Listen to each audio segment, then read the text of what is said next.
Engkau Allah Immanuel yang selalu beserta dengan kami.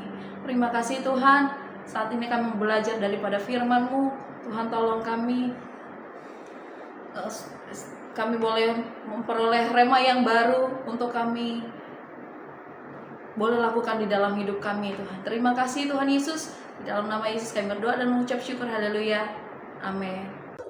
Shalom Bapak Ibu Saudara-saudara sekalian.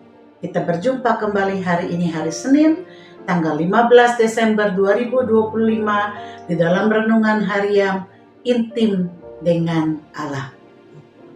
Judul renungan kita hari ini adalah makna hari Sabat yang diambil dari Mazmur 24. Dan pembacaan Alkitab 1 tahun diambil dari kitab Ibrani pasal 11 sampai pasal 13. Saya akan membacakan Mazmur 24 ayat 1 sampai 4. Mazmur Daud. Tuhanlah yang empunya bumi serta segala isinya, dan dunia serta yang diam di dalamnya. Sebab dialah yang mendasarkannya di atas lautan dan menegakkannya di atas sungai-sungai. Siapakah yang boleh naik ke atas gunung Tuhan? Siapakah yang boleh berdiri di tempatnya yang kudus? Orang yang bersih tangannya dan murni hatinya, yang tidak menyerahkan dirinya kepada penipuan, dan yang tidak bersumpah palsu. Bapak Ibu Saudara, orang-orang Yahudi, ahli-ahli Taurat, orang-orang Farisi dan Saduki adalah orang-orang yang sangat memegang aturan dan hukum secara sangat ketat. Mereka bahkan lebih berkomitmen kepada aturan itu sendiri daripada kepada Tuhan. Itu sebabnya mereka sulit untuk menerima tindakan Yesus menyembuhkan orang di hari Sabat. Mereka kurang menyadari bahwa maksud daripada seluruh hukum Taurat itu adalah tentang kasih. Kasih kepada Allah dan kasih kepada sesama dan terhadap diri sendiri. Hukum Taurat diberikan agar umat Tuhan belajar mengasihi Allah, diri sendiri, dan sesamanya. Hukum pertama sampai dengan keempat mengatur tentang hubungan kasih manusia kepada Allah. Dan hukum kelima sampai ke-10 mengatur hubungan kasih manusia dengan sesamanya. Itu sebabnya dalam perjanjian baru Yesus merangkum seluruh hukum Taurat ke dalam 2 perintah utama saja, yakni kasihilah Tuhan Allahmu dengan segenap hatimu, segenap jiwamu, segenap akal budimu, dan dengan segenap kekuatanmu. Markus 12 ayat 30. Kasihilah sesamamu manusia seperti dirimu sendiri. Markus 12 ayat 31. Jadi semua perintah Allah harus didasarkan atas kasih, bukan sekedar ketaatan yang kaku dan sekedar mematuhi hukum. Termasuk perintah untuk menguduskan hari Sabat. Apa itu hari Sabat? Hari Sabat adalah hari yang ke-7 di mana 6 hari Allah telah menciptakan seluruh alam semesta dengan segala isinya.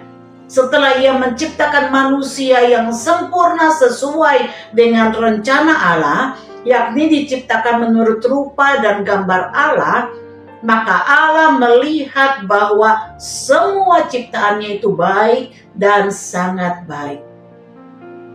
Sebab itu Ia menetapkan hari beristirahat pada hari yang ke-7. Jadi setiap hari ke-7 akan diperingati bahwa Allah telah menciptakan dunia dalam kesempurnaan.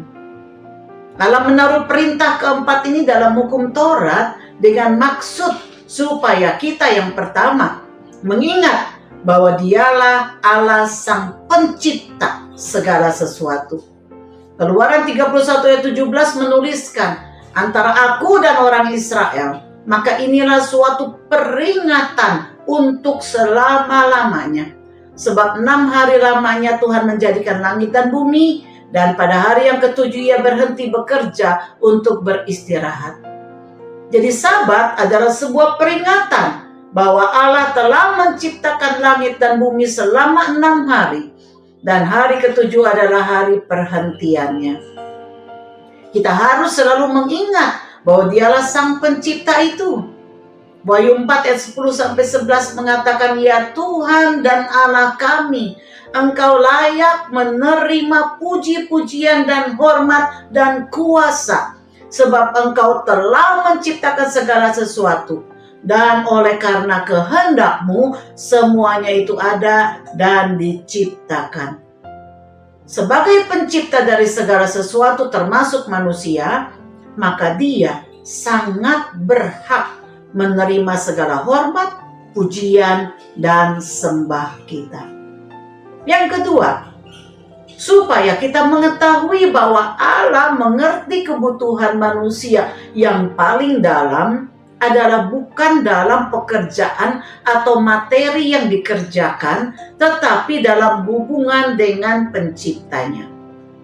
Hari Sabat adalah hari yang dikhususkan bagi manusia beristirahat dalam pekerjaannya dengan cara beristirahat di dalam hadirat Allah. Hanya di dalam hadirat Allah manusia akan menemukan kedamaian yang sesungguhnya, istirahat yang sesungguhnya. Di samping itu, manusia dan alam itu juga memerlukan istirahat. Yang ketiga, supaya kita mengakui bahwa Allah adalah pemilik dari dunia ini, termasuk kita pun adalah miliknya. Maksudnya, kita bisa mempercayakan hidup kita di dalam tangannya. Hari Sabat pertama kali diberlakukan ketika orang Israel ada di padang gurun. Setiap pagi mereka menerima dan memungut mana yang diturunkan dari langit.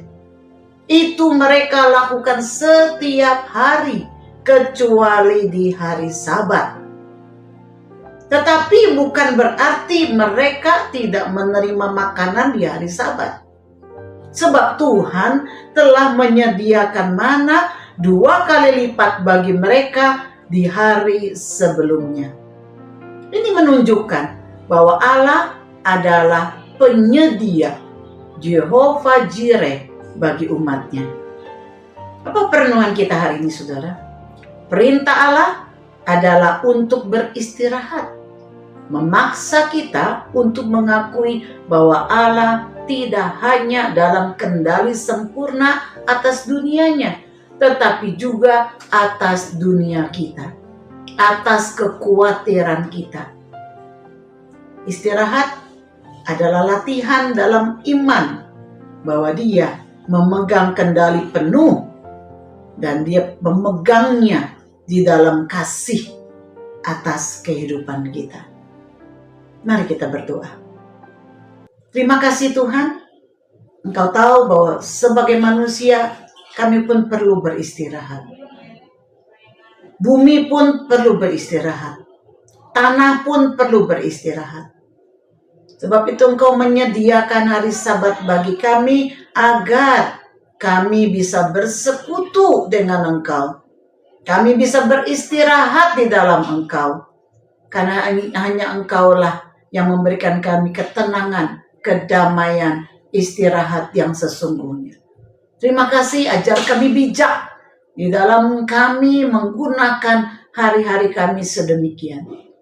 Sehingga kami bisa menjadi umat-Mu yang beribadah kepada Tuhan, seimbang dengan kami bekerja, dengan kami melakukan segala sesuatu. Terima kasih ya Bapa. Terima kasih Engkau memimpin kami, Engkau menyertai kami. Di dalam nama Yesus kami mengucap syukur dan berdoa. Haleluya. Amin. Kiranya Tuhan memberkati kita semua. Shalom.